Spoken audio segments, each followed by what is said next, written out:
ayun sa pool, walang kawala mga kamaster. At shoutout din pala kay Glenn Gonzales, ayan, kay Eugene Dioso, shoutout din kay G Morados, at kay Jigger, kay Roger, Rolly Raul, kay Wilma, kay Chanan, at kay Suzin, at kay Jikjik. Ayan, shoutout sa inyo. Ayan mga kamaster, at nakahuli na rin tayo at hindi nalugi kasi nakaisa na, hindi tayo masiro. Thank you Lord. At shoutout din kay Floro Elistorio, ay shoutout sa iyo sir. Kay Danilo Bollier, shoutout. Kay Daddy Rapsi TV, ayan, shoutout din. Lalong lalo na kay Rogelio Rositi o Rosit, shoutout sa iyo sir. Shoutout din kay Lorena Udo.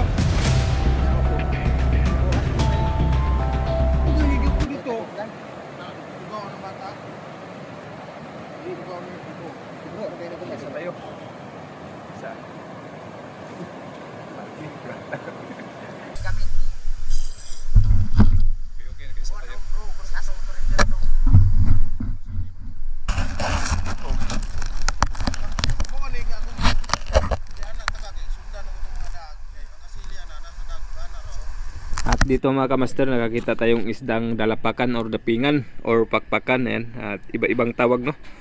Ayun sa pool. Masarap din ito mga kamaster, masarap na isda ito dito sa tabang. Napakataba nito.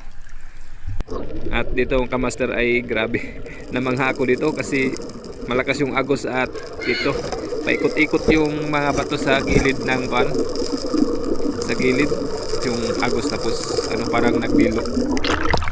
At dito mga kamaster ay nakakita tayo ng palos, palangoy-langoy lang siya, kaya ito na, tinarget na natin. At nung pagtira natin, ayun sa pool naman mga kamaster, pero hindi ko kaagad nabunot yung uhas, kaya ayun, nakabitas mga kamaster, kaya sayang, no? Pero mahuli pa rin natin yun mamaya mga kamaster.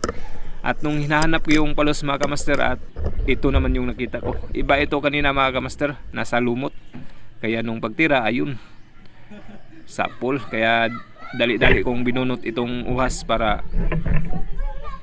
mahuli natin itong palos. Ayan, goods kayo. Hindi gano'ng kalaki pero good size na mga kamaster. At ito yung pangalawang huli natin. Pangatlo na sana, kaso nakawala yung isa, kaya pero mahuli pa rin natin yun mamaya mga kamaster, abang-abang lang.